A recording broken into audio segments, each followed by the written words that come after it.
Hey guys and girls, and welcome to episode 19 of the FPL Pop In Pod, brought to you by the FPL Journal, fueled on pancakes today. Oh, so many pancakes.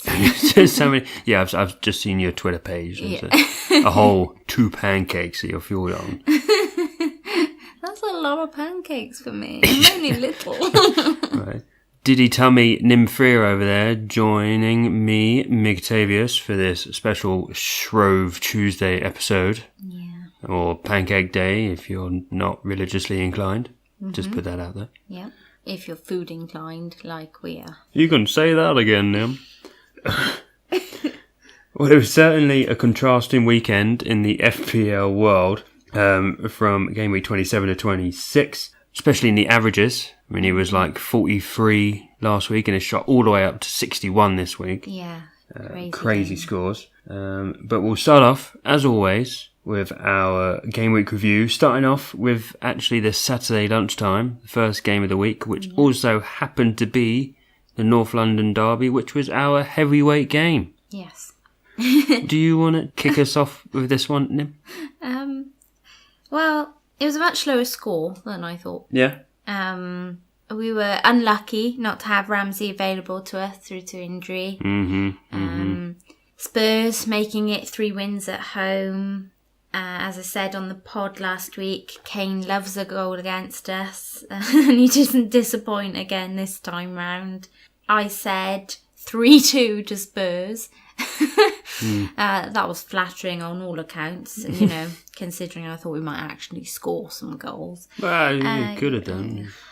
Possession was close though, so it was much more like 1-0 when it comes to possession.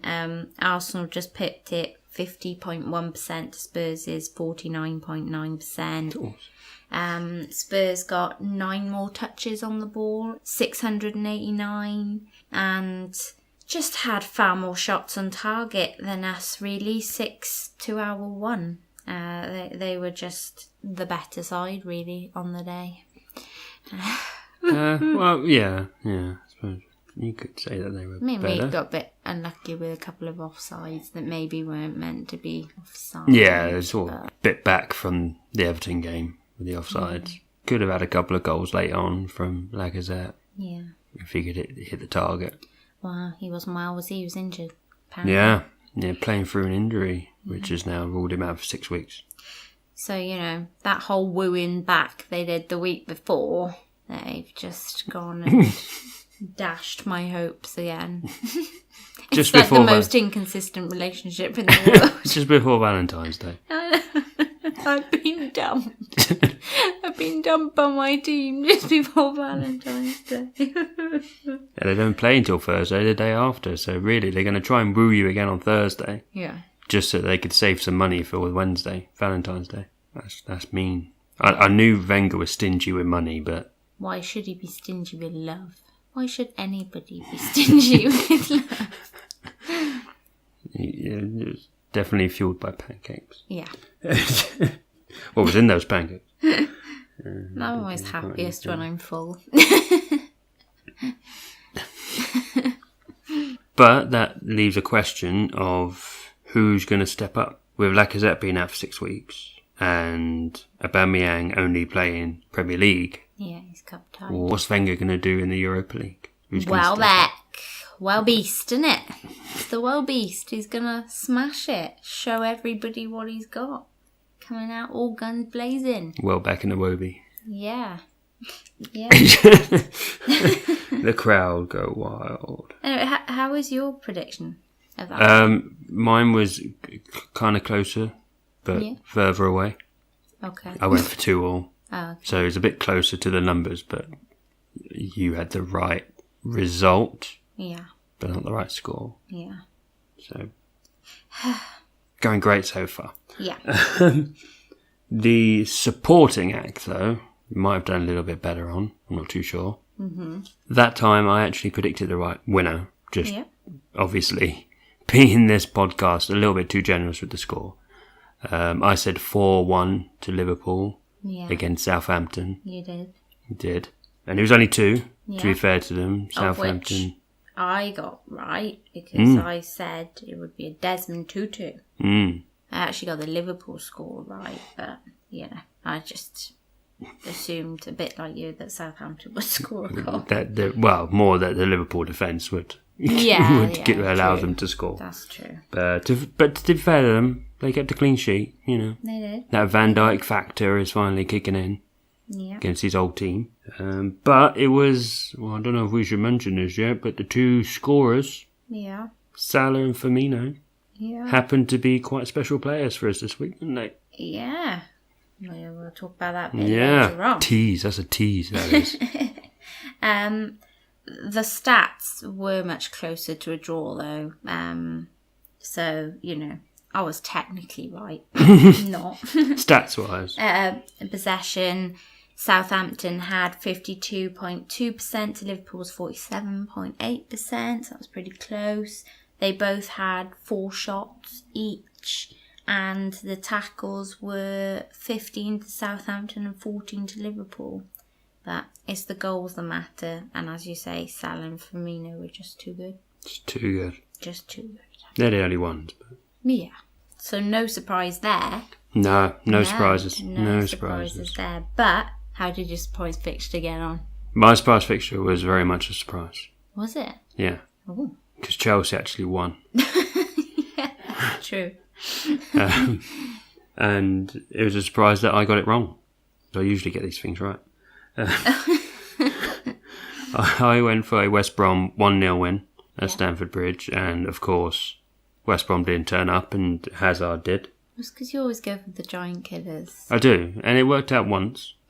So now you're sticking with the strategy. Once out of 38 ain't too bad. Chelsea bouncing back from their 2 defeats to quote-unquote smaller opposition. Hazard a couple of goals and back to clean sheets, especially to all those people who kept Chelsea players. Yeah. Unlike me.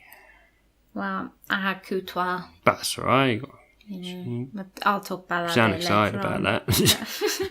Well, it's just I've had him for weeks and he's done nothing. So it was a definite surprise for me as well. Well, there's your surprise for the surprise fixture. Exactly. Courtois done something. He did. Decided to catch a cold. Yeah. Well, he didn't do anything, is the case, maybe. He didn't need to do anything. He didn't let in any goals. He made a couple of saves, I'm sure he made 3, but the fancy Premier League saying no. Well, I mean, I don't know what they're talking about. That the Newcastle keeper. Oh, no. Saying he only made 3 saves. He just had... He made 3 saves in like the first 10 minutes or something. Diving him out all over the place. Amazing. Robbed. Was yours more surprising than mine was? No, not really. Oh, fair enough. Well, apart from the fact that, again, a triple hat-trick. A triple hat-trick? Bloody hell. Yeah. Take some captain that fella.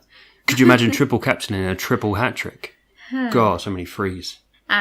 Apart from the hat-trick of getting the right results. So that was kind of surprising. Oh, you got your own hat-trick. Because Swansea won. So they did, yeah. 1-0. But I did say 3-1 to the Swans. So you're over-generous again. Yeah, over-generous again. Like with your pancakes. But they're proving that Swans proving they're not just the giant killers with getting a win over Burnley. So managed to eke one out. They had 642 touches, 465 passes and 4 shots on target. But obviously only one of those went in. Just a shout out there to Mahutsu with the naughty Norton question last game week. Oh, yeah. And me saying it's always time for naughty Norton. So I'm just putting it in there because he got himself an assist and a clean sheet. Big. Oh, God, it was like 9 points or something he got. Yeah, crazy. Bless him. He's little naughty. I really should listen to myself. And when I suggest these players, I should get them in. There's gold coming out of this podcast and we're not listening to it. No, we tell everyone else to do it. And then we sit there and... Naughty Norton. Mahrez was fine until, Man City tried to turn his head with all the glitz and glamour. that was a bit... League title. And what also might have turned his head, see where I'm going with this, is our game week points. Oh, yeah. Yeah. Maybe not in a good way, but Actually, no, it's better. It's better. It's better this week. It's better this week. Yeah, not too bad. Yeah. Could have been worse. I got a small green arrow. Oof. 35k rise. Become an endangered species, that thing. I know. 1,464 points overall. So up to 787,820, all thanks to my 78 game week points. Ooh. Yeah, I didn't captain Aguero. But Didn't you? That was silly. I know. But I didn't really consider it after the disappointment of the week before. So I'm not feeling too disappointed actually about that one. I'm sure we'll talk about it a bit more later. But yeah, not too bad. How'd you go? I got above average. Woo! Yeah. Above average. Excited. I got 4 points above average. Woo! I used my wild card. I got 65 points. Takes me up to 1,387. Sadly, that was one of a quite good week. It was still Red Arrow. It was funny. Quite, there were people with massive scores, yet they were still getting a Red Arrow. Oh yeah, and I was thinking, how those people got 90-something points and they've got a Red Arrow, yet I've got a green on 78. It's obviously the company we keep. Yeah, that just shows how badly I started this season. Could have been better. Could have had a couple of extra points if I'd had Stevens in over Francis, because Francis got a -1. And actually looking at my pre-wildcard and post-wildcard teams, I probably would have been better off not doing it, but only kind of by 5 or 6 points. So it's not really something I'm worried about. They're sort of transfers for the rest of the season rather than just this one. So it felt all right. I was happy this week in my drinking in my birthday. Yay! lots of underwhelming yays. But who should get an overwhelming yay are our star men. Definitely. Mine's from Merseyside. Is yours from Merseyside? No. Oh, okay. That didn't go as I planned. Okay, well, my man from Merseyside was my Captain Beacon Teeth, because they're so shiny. They lit up Anfield. Yeah. So I've done that. Yeah. Firmino, 24 points as captain, goal and assist, and the lovely big 3 bonus points. Kevin De Bruyne did get 13 points as opposed to Firmino's 12, but I didn't have him as a captain, so he's not going to be my star man. Firmino is. Love you, Bobby. Yeah. So if yours isn't from Merseyside, is he a little bit further north? Well, just to move on quickly there so that I don't, remind you of the time you almost bought Lacazette instead of Firmino and asked my advice on it. Lacazette would have been a terrible choice. It would have been a good buy at the time. You can say it. That's what friends are for, and you can thank me for it at the end of the season. I know, my star player was Aguero. As I said, I didn't captain him, but you know what? You can't make any other player in your team star player when you have somebody who scored 4 goals and gets 21 points all by himself. Otherwise, what's the point in even having this category? Fair enough. I rest my case, Your Honour. Yes. Yeah. Since your player got 3 less than my captain. Yeah. So. And, okay, yes, I could absolutely kick myself for not captaining him, but as I said, I didn't really consider it because I was just so let down the week before by having captained him and not got the points and then getting a red arrow after not having one for 8 or 9 game weeks, that I just didn't even consider it. I mean, he was at home. I should have done, really.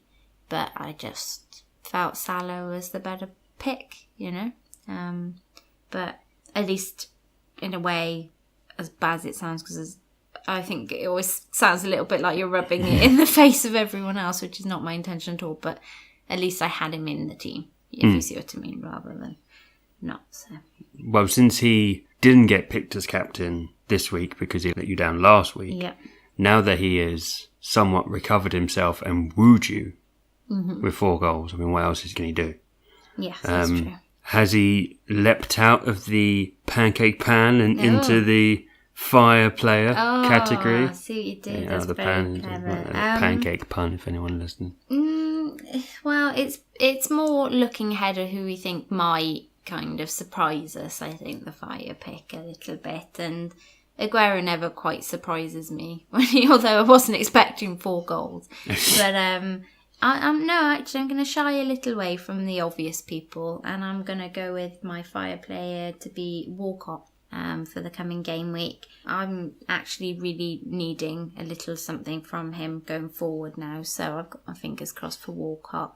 What about you? Will they be jumping out of the frying pan and into the fire for you? I hope so. Yeah. Well, hopefully I won't get too burned by many of them. Ooh, Hey, wink your face.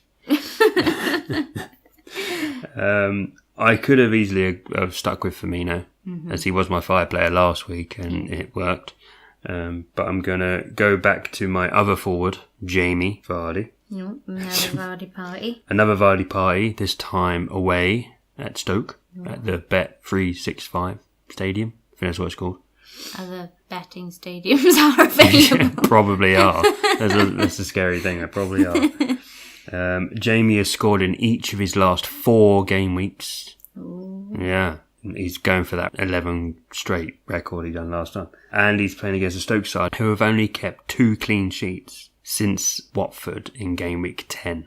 And you're telling me this now after I bought Jack Bauer? You could have told me this beforehand. They didn't have Jack Bauer before then. Oh, okay, fair enough. Hopefully he might do all right. You'll have a massive game against Vardy Party. And I'll possibly put out your fire with a massive fire hydrant. Jack Bauer just stood there with like a ticking clock can. with a hole in the bottom. No. I need him to get a clean sheet. Although I'm not even sure I'll play him yet. But I'd still like him to get a clean sheet, even if I don't play him. Well, if you don't play him, then you're not going to get the points for a clean sheet, and you should give me the points. How do you know that? How do you know that? What? How do you know one of my players won't play and then go in? Because I know. Jack's just there, waiting, with a clean sheet. But you denied me because you decided that Vardy needed points more. He does, because I do. Let's move on. What about if Jack Bauer scores? Oh, well, yeah, okay. I like that idea. If they both score. Yeah. That's fair, isn't it? Yeah, I think that's fair. We can move on now. Yeah. Now that that's settled. And a Jack Bauer goal would be pretty lightning. It really would be pretty lightning. I don't think he does it very often. But he's... Could almost say it was a flash in a pancake pan.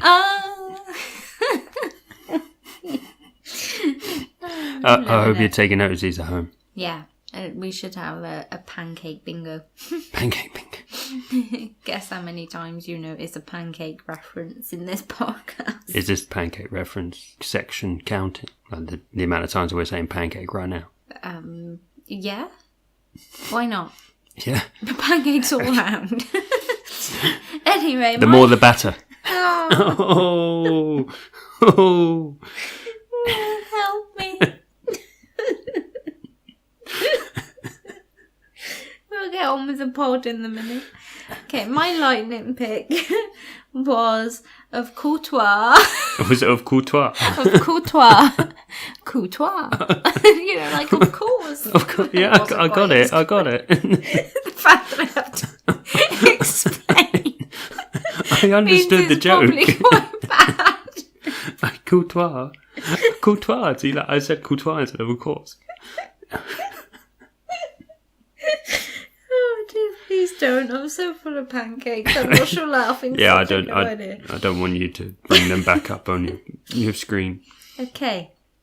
So, as I said earlier, Courtois has got me next to nothing points the last few weeks. I had a 0, a 1, a 1, and I was not expecting a clean sheet last night at all. So I was very grateful, especially seeing as I had Adrian sat on my bench with 7 points. So it was a little bit like, Thibaut, if you're not going to, keep a clean sheet, then please just stay at home with Alonso. What? So that, doing each other's hair. I can get such beautiful hair. So I can get Adrian 7 points. But fair play to him. He stepped up and got a clean sheet. So now I've got a bit of a big decision about whether I keep him or not going forward, because got a couple of tough games and Adrian doesn't have the best of fixtures to switch with him. So, yeah, some thoughts there. What about you? Who was your lightning pick? My lightning pick was not a positive one. Oh, dear. Yeah. But it's a lightning pick because I don't want it to repeat itself. Okay. That's fair. We've not had one of those before. No, I don't think so. it's something different. Clever. It's wild because I bought him in my wild card. Oh, okay. It's Francis for Bournemouth. Mm-hmm. Put him in because he was against Huddersfield, a team who I believe hasn't won in 2018 up until this weekend, of course. And that's from and he ended up conceded 4 goals, got a yellow card, got -1 points, or -1 point. Well, he wasn't the only one that got -1 because Maguire got -1 as well, but he was last on my bench because he was against Man City, so I kind of didn't really care about that one. But yeah, I very much cared about Francis getting -1. Yeah. Who is it then that left you flat as a pancake? Who was your daft path this week? Well, it could easily be Francis, of course. Of course. But it all started on Saturday lunchtime. Oh, story time. It was when Arsenal travelled a little bit away across London. So very But left a certain Welshman behind. Because he was another one that I got in my wild card. Oh, you broke him, I right? did. Okay, it just explains everything.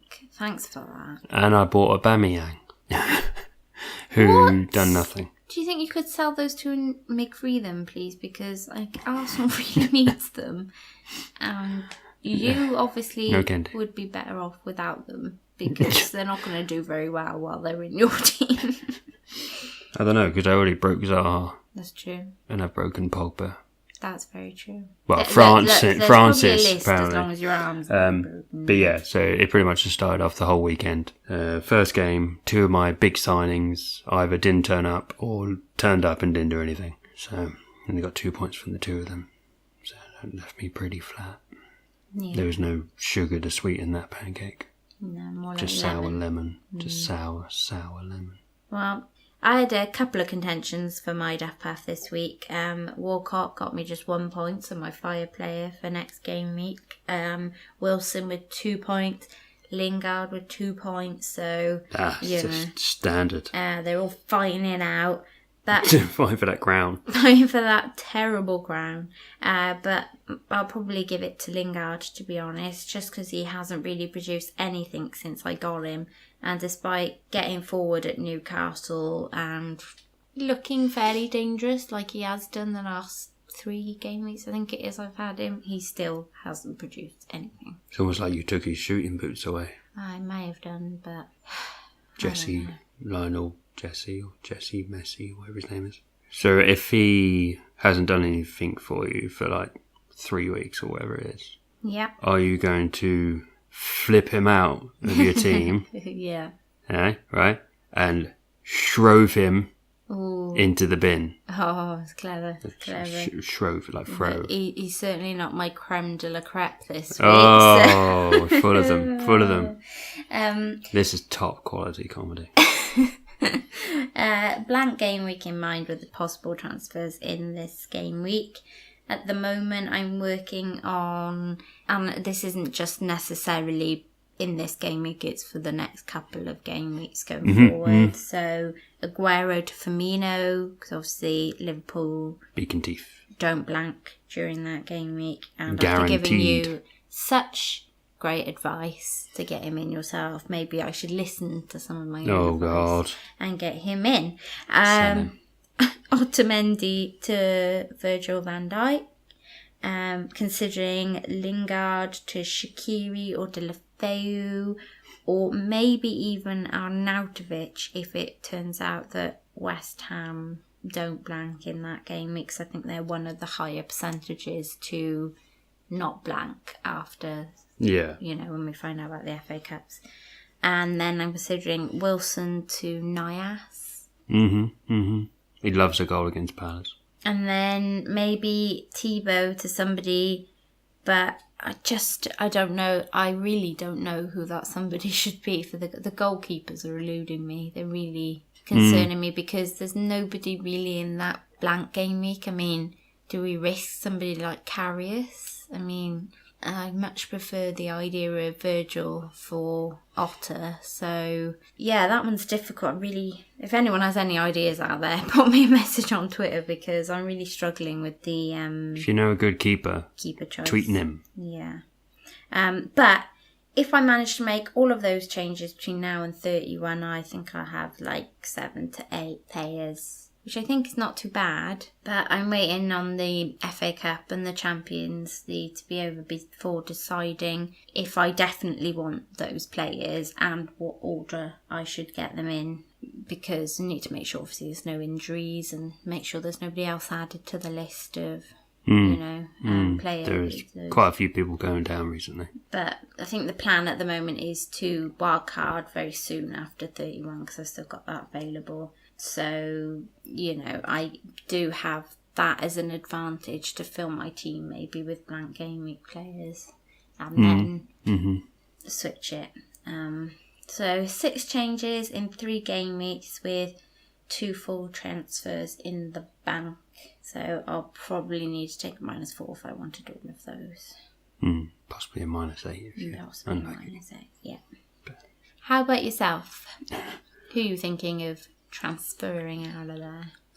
Well, at the moment, I'm not really thinking about anyone. Ooh. Because obviously I done my wild card, so I kind of got these people in with a view to keeping them in. I'm not really sort of fixated on game week 31 because I've still kind of got my free hit chip, so I might just use it on that game week just to sort of keep myself sort of interested in that game week, depending on how many teams there are, obviously. Yeah, I think that one's a tough one because it's like if those game weeks end up being a bit flat because of the types of teams that are in it, then you've used your free hit when you could be using it for possibly, the so-called better blank game week a few weeks down the line.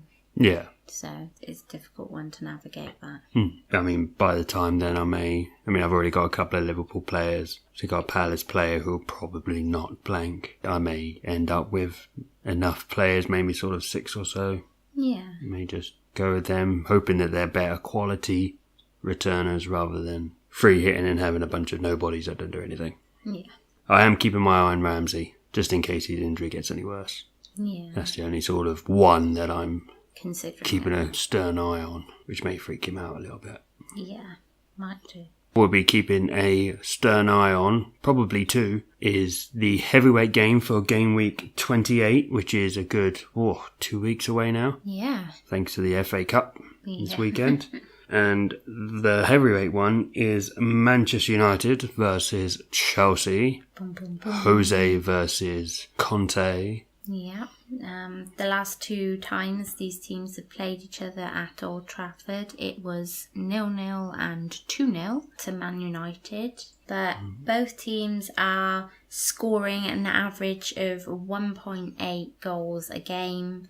This is going to be a tight matchup, I think. Oh, yes, it's always, especially with Jose. Yeah, definitely. I'm going to go 2-1 to United with the home advantage, I think. Chelsea obviously coming off with more confidence from the win over West Brom. Man United maybe feeling a little bit sorry for themselves, losing to Newcastle. Obviously, that all might change in the Cup. They either might have a resounding win against Huddersfield, or they may even crash out. You never know.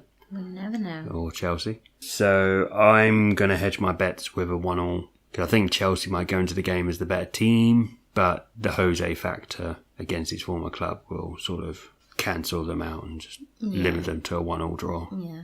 That was quite conservative for us. What should be an absolute smashing. Yeah, maybe we need to do that more. For the sake of football, we need to predict 1-0s and 0-0s. Yeah, definitely, yeah. So they can fight to who's going to be first on the highlights. So how much have you said for the supporting act then, which happens to be Arsenal versus Man City? Again, I've gone conservative. Ooh. And said the Man City are only going to score 3 goals. Yeah, that's pretty conservative. And Arsenal 1. Ooh, it's close. Well, if Arsenal continue their form at home and Man City continue their form away, Arsenal should win this match. Oh, there you go. But I can't see it, I'm afraid. But I hope we'll put on a show at home, but a bit like you, I think City will score 3 goals, but I've gone 2 goals to Arsenal. Ooh, so 3-2 optimistic. Yeah. Of course, they're going to be playing each other twice that week. Yeah. Because they'll be playing the cup final of the Caramel Cup, whatever it's called, on the Sunday. And you had enough sugar. The caramel on the Pancake Cup. And then obviously on the Thursday, in the Premier League. But yeah, Man City storming away to the title, weren't they? Ridiculous. You know, just to make them even worse, you have Sané was back tonight. Yeah. David Silva was back tonight. Delph was back at left back. I'm not sure if that makes him any better. Gundogan is like firing goals for fun. Yeah, Gundogan, the goal machine, showing Aguero how it's done. Yeah. Oh man. And Jesus not far over the horizon. No. So it's nearly Easter. Yay, Arsenal.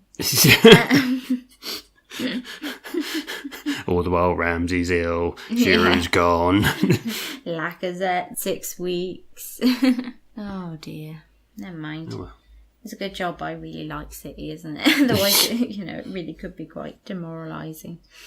Anyway, we'll move on to the surprise fixtures, and mine this week is Burnley versus Southampton, or for next game week, I should say. Burnley are on a bad run, 3 losses and 2 draws in the last 5. Southampton wanting to prove themselves after a loss to Liverpool, 1 win to West Brom and 3 draws previous to that. So it's a turf moor. I'm going to go a boring 1-0 to Southampton. Ooh, conservative again. Conservative away win. Yeah, conservative away win. Ooh, Southampton to score, but yeah. Well, I'm going to go for the, what should we call it? The length of England derby. Ooh. Bournemouth against Newcastle. Okay. A long trip for the Geordies down south. Yeah. And I think it's going to be a wasted journey. Yeah. Because although they're probably going to be buoyed by the win over United and Bournemouth hitting very lows against Huddersfield and Francis's 4 goals. 4 goals? Conceded, yeah. Yeah. I wish he had 4 goals. Yeah. I was going to say, what are you complaining for, mister? I think I would have fainted and just dreamt of pancakes. I think that Newcastle are going to be left with egg on their face. And Bournemouth are going to bounce back from that and grab a 2-1 win. Okay, cool. Yeah. Another low-scoring one there again. Yeah. So this will be interesting to see. This is quite different for us. And on that note, shall we move on to our listeners' questions? Yes. We got some more questions this week. I know, brilliant. Thanks, guys. Cheers for getting in touch. And Momo is back again. At Dave07Smith, if you want to check him out. All the links to people's Twitter accounts will be in the description below. Nice. So check them out and follow them and stuff like that. Well, Momo asked, does he keep Milo, so I think he's talking Milivojevic there, as his 5th midfielder, or get Moy? Mooman. Mr. Mooman. Mo, on my opinion, I'd say keep him. He's great for the price. I don't have him personally, but I should. Probably for his price. You can't really complain, I don't think. Nah, I'm not complaining. And if you need to use a transfer elsewhere, just use it and leave Milivojevic just where leave he him is. there. Just leave him there. He's getting the points. The guy's on fire at the moment. Yeah. Since Moy scored his last goals, he scored a brace a few weeks ago. He's had 9 game weeks, and in that time, he's got 2 assists. Yeah. That's it. Milo in that time has got 5 goals. Most of which, okay, I grant you, are penalties. Yes. But he's still scoring, still getting points. Yes. He's playing 90 minutes of every game. You can't really get better for 4.5. And he's cheaper than Moy. Yeah. He's 4.8 at the moment. Moy's $500,000 more expensive. Yeah. So you're going to have to find $500,000 from somewhere. And McTavish thinks that they might not blank. So, what else is there not to love about that? Exactly. And he said, Arsenal Crystal Palace, taking a bit of the mick out of us there. Yes, we both were shocking. Thanks for that. Yeah, but Mo's a Chelsea fan, so I'm sure he's been feeling great the last couple of weeks. And they're right, Mo. Moving on. Moving on swiftly, we have a question from FPL Holly at @FF Community_. Is Liverpool double/triple up essential now? I'd probably say so. Or at least a double up. Yeah. Maybe triple up for the blank game week. But... Yeah, I think so. They're the best team at the moment that we know of that aren't going to blank. As explained earlier on in the pod, I plan to triple up with getting Firmino and Virgil van Dijk, as long as anything doesn't happen, obviously, between now and then. So yeah, I would say it's pretty essential, as you say, to at least double up, if not triple up, for that game week. I've currently got Firmino and Mane, so I may get a defender in, maybe like Robertson or someone like that. Yeah. Just for that. Well, I was thinking of going cheaper, but it's really hard to know who's nailed on in that. Yeah, the fullbacks, even the centre backs, because it can be Matip, Lovren, Van Dijk's probably nailed on. And it's probably Lovren and Van Dijk, probably the Southampton connection. But yeah, at least 2, 3 if you're feeling fancy. Okay then. We got a couple of questions from Carmen at Carmen_S Torres. I would roll my R's, but I can't do that. Hey, Carmen. I'm going to try and merge them into one question because they're both sort of Champions League related. Okay. She basically asks how the English teams are going to do this week in the Champions League. Yeah. So you got Man City, Spurs and Liverpool tomorrow. And which sort of players are going to get rested. Okay. Basically rested in the Premier League so they can play in the Champions League. As you alluded to earlier, with Man City having a lot of their players back and a fair few of those people coming in and playing tonight, I suspect there'll be some rotation in the City squad, to be honest with you. Bit hard to say who and when, I'm afraid. Well, yeah, we couldn't do that when it was just the Premier League. Exactly. Let alone Champions League. It's a pep lottery, that one, I'm afraid. There was talk that if Jesus comes back and he's match fit, that he'll play Champions League and Aguero will play Premier League, but that's a big if. I think Jesus has to get back up to...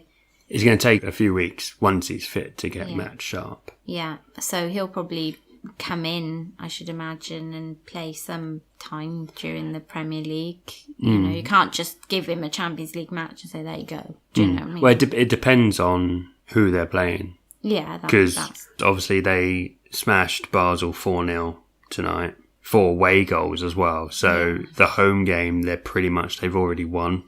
That's true. So if he's back by then, he may throw him into that and give him like an hour or something. Yeah.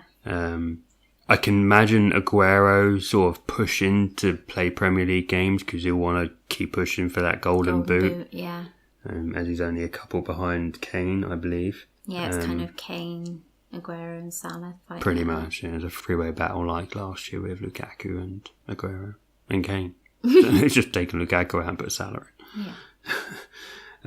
Away from Man City, Son was rested to the bench today. Yeah. Or tonight, I should say. And Trippier, I think they brought Aurier in, which worked out well with that penalty. But then they're up against bigger teams and Liverpool against Porto, so they may rest. Probably, I think Mane got rested when they had the Champions League earlier in the season. Yeah, they Salah seemed to just keep playing. Yeah, which I hope continues. I think you're okay if you've got people like Salah and Kane. I just can't.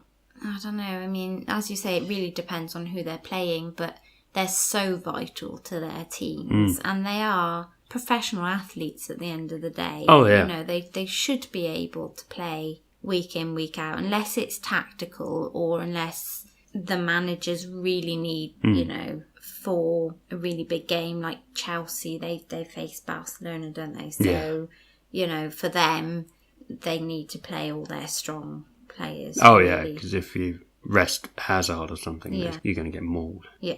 it's a bit tough, that question, to be honest. And also depends on who they're playing in the Prem, just after or just before, because there's, all right, Man City have run away with it, but then there's 4 teams playing for 3 places there. Yeah. And only one of them, at the very most, can win the Champions League to get in that way. So they've still got a lot to fight for in the Premier League. Yeah. And I think, effectively, none of us have the crystal ball of what the managers are going to do. So all you can do is set your team up as if those players are going to play. And you're unlikely to be the only one that's going to get unlucky. Oh, yeah. You know, so. But good question. Thank you for that. Let us know who you think might be rested. Yeah. And which English club do you think will go furthest in the competition and thus prove more problematic towards the end of the season? Yes. Put that loaded question back out. Boom. And the final question, another loaded one for you to think about, comes from FPL 82, also known as Frank. Hey, Frank. Hey, Frank. He asks, if no cards left to play... We're assuming wild cards there, maybe? I'm assuming wild cards. Okay.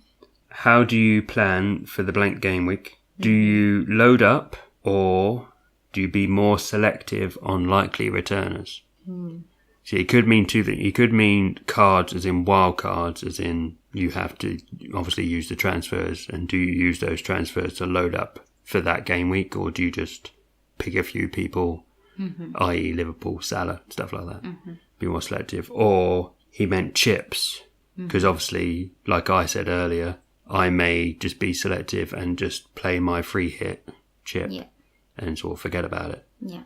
If we go with you don't have any chips, so you literally have no chips, no wild cards. I think my answer's the same for both, to be honest. I think you need balance. I've had great conversations with some of the big accounts like at Chefdale H, at FPL_Connect, and at WGTA, who got the assist boys. And, you know, there's especially the latter two who chatted a lot about having balance in the team so that you don't overload your team just on blank game week players, and then like I know it happened to us last season, we got in a load of players, I think it was like Negredo and Ibrahimovic during that week time, and that was just an absolute nightmare. And so, and some of the teams that didn't really know that there was even a blank game week or were far too casual, at least in my league, to even pay that much attention to it, who never bothered, just played who they had, used their transfer that they had that game week, and still did as good as me. Yeah. And then had a better team the week after as well. Yeah, because you've got to remember, there is life after the blank game week. Yes.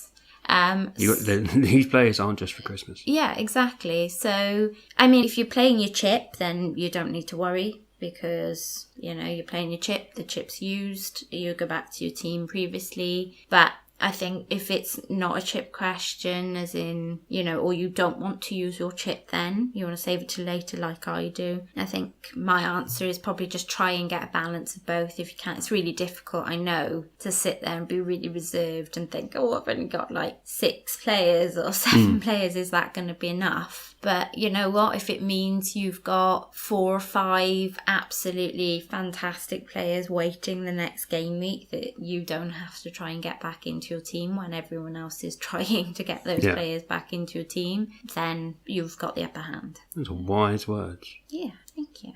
Really I do listen sometimes, lads. Promise.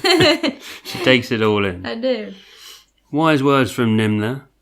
It's very news-like. Wise words from Nimla. And like we said before, leave all the links to people's Twitter accounts and the ones mentioned and asked all the questions in the description below, so go give them all a follow. Yeah. It's all great content and questions and community stuff. Whilst we're talking about community shout-outs, I'd like to give a quick shout-out to at FPL Cat, She set up a Twitter page for the ladies of FPL. So if you happen to be a lady and listen to the pod, then you can head on over to @FPL Rebel Girls and follow and be a part of the ladies in the community. So I just thought it was a really cool little mention there. So yeah, it's all about girl power on this podcast. Well, there's man power too. Yeah, I'm just saying, it's a good thing. I love equality.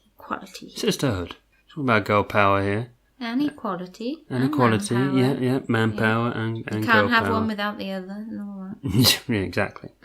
And you can't have this podcast without Nim's YouTube channel. Oh, it's cool. Yeah, the episodes are on Nim's YouTube channel, that's why. youtube.com/FPL Nim Freer. You can also find on the website, fpljournal.com. Yep. Our Twitter page @FPL Journal blog. Mine @McTavius. Nim's is @NimFreerTV. And of course is on SoundCloud, iTunes, Stitcher, and Nim's YouTube channel. And a little thing else to mention, just quickly before we go. Nim wrote an article which was published online with the Plymouth Herald, edited by, I want to say David Monday. Monday.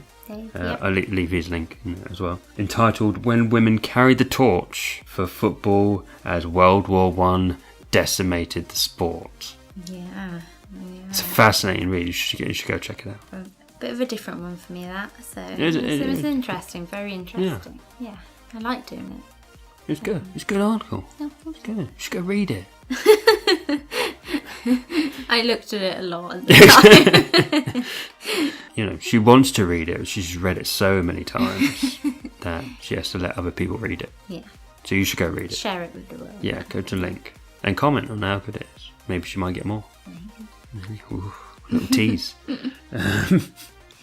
And one last thing. Mahutsu, talking to you right now. Again? Mahutsu again.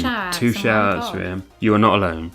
You are not alone. Oh, God, I'm blessed this week.